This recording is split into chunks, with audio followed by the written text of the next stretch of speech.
নিজ পুত্ৰ সমৰ্থক নিজে হিৰোবনীয়া হোৱাটো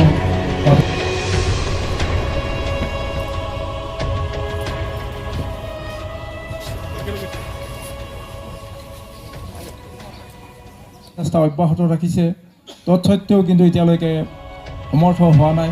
আমি আশা ৰাখিছোঁ নিশ্চয় তেখেতসকলৰ সংসূত্ৰ উলিয়াই পৰিয়ালক এটা ভাল খবৰ দিয়াৰ কাৰণে সমৰ্থ হ'ব।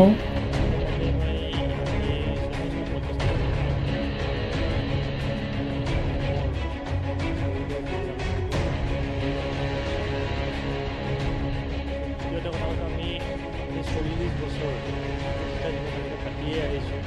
তাৰপিছত নিৰ্বাচনৰ পৰা আমি আমাৰ দাবী আলোচনা কৰিবলৈ বুলি কৈয়ে আছোঁ।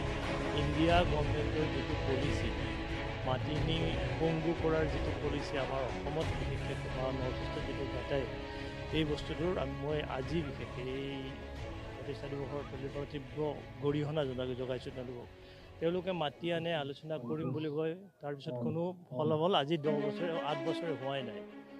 2 নম্বৰ কথা, নিৰ্বাচনৰ ক্ষেত্ৰত আপোনালোকে কথা হৈছে। নিৰ্বাচনৰ ক্ষেত্ৰত মই এটা কথা কৈছোঁ যে দিল্লীয়ে ইয়াৰ পৰা মই কেইদিনমান আগত টক শ্ব' এটাতো কৈছোঁ, দিল্লীয়ে ইয়াৰ পৰা কোনো মেটেল নিবিচাৰে, জাবৰ বিচাৰে। নৰ্থ ইষ্টৰ যি 25খন আসন আছে তাৰ পৰা কেইটামান জাবৰ উঠাই লৈ যাব। প্ৰতিষ্ঠা দিৱসৰ 40তম প্ৰতিষ্ঠা দিৱস উপলক্ষে আমি অসমৰ সমূহ জনসাধাৰণলৈ আমি শুভেচ্ছা আৰু অভিনন্দন জ্ঞাপন কৰিছোঁ। আৰু তেখেতসকলৰ অসমৰ খিলঞ্জীয়া জাতি জনগোষ্ঠী যি সংগ্ৰামী সত্তা, সেই সংগ্ৰামী সত্তাৰ প্ৰতি সন্মান জনাই আমি তেওঁলোকে যি আমাৰ সংগ্ৰামখন পৰিচালনা কৰাৰ ক্ষেত্ৰত সহযোগিতা কৰিছিল তাৰ বাবে তেওঁলোকৰ যি ক্ষতিগ্ৰস্ত হ'ল, সকলোৱে নিৰ্যাতিত হ'ল, বহুতো শ্বহীদ হ'ল, তেখেতসকলৰ শ্বহীদসকলৰ আত্মাৰ সদ্গতিৰ কাৰণে ভগৱানৰ ওচৰত প্ৰাৰ্থনা জনাইছোঁ। সংযুক্ত মুক্তি বাহিনী অসমৰ সৈতে আলোচনা সংক্ৰান্তত কোনো বক্তব্য ৰখা নাই। তেওঁলোকে কি কৰিবলৈ বিচাৰিছে এই বক্তব্য তেওঁলোকে ৰখা নথকাটো আমাক যথেষ্টখিনি নিৰাশ কৰিছে। আৰু ইয়াৰ লগতে অসমৰ ৰাইজেও নিৰাশ হৈছে। ৰাইজৰ মাজত প্ৰশ্ন উত্থাপন হৈছে যে তেওঁলোকে প্ৰকৃততে আলফাৰ লগত কি আলোচনা হৈছে, কি কৰিবলৈ বিচাৰিছে, এইটো এটা প্ৰশ্ন উদ্বেগ হৈছে ৰাইজৰ মাজত।